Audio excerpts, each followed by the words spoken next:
자, 그러면은, 이제, 우리 이제 실질적으로 들어가서, 자, 오픈을 했습니다. 오픈을 하려고 하면은, 다 이런 과정을 거쳐서 이제 인테리어가 마쳤어요. 자, 그러면 이제 직원 채용을 이제 해야 되는데, 중국에서 제일 지금 핫한 이슈가 직원 채용인 것 같아요. 인건비 상승 및 또 직원을 구하기도 힘들어요. 그래서 이 부분에서 한번 말씀을 나눠보도록 하겠습니다. 일반적으로 여기 계시는 사장님들은 직원 채용은 어떤 식으로 일단 하시게 되나요? 이 부분은 우리 조사님부터. 오픈을 하게 되면 직원 구하는 게 굉장히 급선무인데, 이건 오픈을 하고 나서 직원을 채용하는 게 아니라, 그렇죠. 오픈하기 한 3주나 한 달 전부터 직원 구하는데 총력전을 벌여야 된다고 생각을 합니다. 그래서 이제 직원은 크게 관리자와 홀에서 근무하는 그 복무원들, 그다음에 주방, 이렇게 세팅으로 이렇게 그 구성을 나눌 수가 있는데요. 이제 인건비를 저희가 생각을 했을 때 절감을 해야 되는 측면이 있으니까 평균 임금이 지금 각각의 그 업체마다 평균 임금이 있습니다. 그 부분을 잘 따져 보셔야 될 것 같고요. 예를 들어서 관리자다. 나를 대신해서 총 그 관리해 줄 수 있는 관리자가 필요하다라고 하면 월급은 얼마나 줄 것인가? 한국 사람을 할 경우에는 얼마? 우리 또 이제 쉽게 접근할 수 있는 교포분들한테 대한 그 월급은 얼마?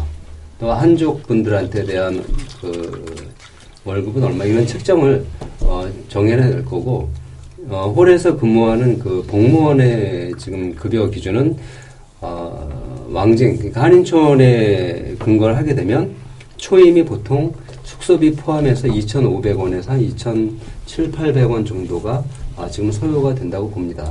물론 뭐 저희 같은 경우는 한인촌에 조금 벗어난 곳이기 때문에 저희는 지금 2,200원에 한 달 월급을 정하고 그 다음에 숙소비를 200원을 따로 지급을 합니다. 그래서 2,400원이 나가고 있거든요. 그거는 이제 약간 표준화된 형태에서 크게 벗어나지는 않을 겁니다. 2,500원 전후라고 생각하시면 될 것 같고요. 관리자 같은 경우는 적게는 한 5,000원, 한국 분들 같은 경우는 10,000원 이상 이렇게 책정이 될 것 같고, 주방장도 굉장히 시급한데 제일 중요한 부분은 주방이라고 생각을 해요. 주방을 어떻게 세팅을 하느냐에 따라 가지고 그 음식점의 성패가 좌우가 되기 때문에 제일 중요한 건 주방이죠. 주방 먼저 세팅을 먼저 해놓은 다음에 그 음식에 대한 그 교육에 필요한 또 복무원들을 또 모집을 해야 되겠죠. 모집 형태는 요새는 인터넷을 많이 이용을 합니다. 인터넷을 이용을 하고 오픈하기 전에 미리 이제 거기다가 가게 앞에다 광고를 하게 되면 베이징에 있는 그 직원들은 거의 없어요. 거주 지역이 타 지역에서 오는 친구들이 거의 대부분이기 때문에 일자리를 찾아서 이렇게 자기 조건하고 맞는지 협의를 해서 쓰는 게 실상은 좀 무난하다고 생각이 듭니다. 네, 일단 우리 정사님 한 말씀 해주시죠. 말씀하셨던 것처럼 그 신문이나 구직 신문, 그다음에 인터넷, 그다음에 이제 그 직원을 뽑게 되면 또 직원을 통해서 이제 소개를 받는, 예를 들어서 이제 그냥 소개해달라 그러면 좀 효과가 좀 떨어지는데, 친구 한 명씩 불러오는데 뭐 인센티브를 얼마씩 주겠다라고 했을 경우는 가장 빠르고요. 또 하나는 이제 학교, 이제 중국에는 이제 전문 학교라든지. 잠깐만요. 네. 일단 노하우를 고급 정보를 주시는 김에 그 인센티브는 얼마씩 이렇게 주시는지 이런 것도 좀 가능하시면. 예를 들어서 뭐 이제 200원씩 주겠다. 그러면 가장 빠르죠. 네. 그리고 이제 뭐 학교, 예를 들어서 이제 고등학교를 졸업하는 곳, 또는 이제 직업학교, 뭐 이런 데를 통해서 그 회사와 이렇게 좀 자매를 맺어서 매년 졸업하는 사람들을 우리가 데려다 쓰겠다라고 하는 조건으로, 네, 이렇게 하면 가장 빠르게 직원 채용이 가능하다고 보습니다.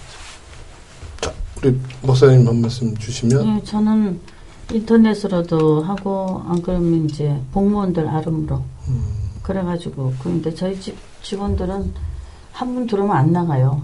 거의 다 한 10년, 8년, 10년 된 복무원들이라서 지금 어떨 때는 이제 그러면 다시 갔다가 시집 갔다가 또 다시 오는 애들도 있고 또 애들이 빠지면은 그 대타로 또 지네들이 넣고 나가요. 그래서 아직까지 공무원에 대해서 그렇게 머리 아파본 적은 없습니다. 근데 이제 아까 저게 그 사장님 말씀하신 대로 홀 인원 그 급료가 글쎄요, 저는 처음에 왕징에는 기존적으로 그 지금은 한 2,800원으로 제가 알고 있어요. 그런데 이제 저희는 숙소비 없이 3,000원에서 3,500원을 주고 있어요. 근데 지금 제일 오래된 애가 이제 공무원 경우는 3,500원 받고 경리 같은 경우는 지금 한 7,000원을 주고 있어요. 그래서 어쨌든 이제 그 대신에 그 명절 때는 이제 보너스는 주죠. 그거는 이제 보너스 주는데 또 매출액이 많으면은 또 거기에 따라서 또 보너스도 나가고. 근데 사실 이 왕징에 기본적으로 이 그 공무원들이 인건비가 참 세요. 세기 때문에 어느 집은 뭐 얘네들은 1, 200원에 굉장히 좌우되는 애들이기 때문에 굉장히 예민한 부분이거든요. 그래서 이런 것 숙소비들을 포함해서 주는 데도 있고 또 숙소를 만들어서 거기에 이제 같이 집단 생활하는 애들이 있는데 저 같은 경우는 숙소비는 안 줘요. 그 대신에 이제 기본 봉급을 조금 높여서 주죠. 네.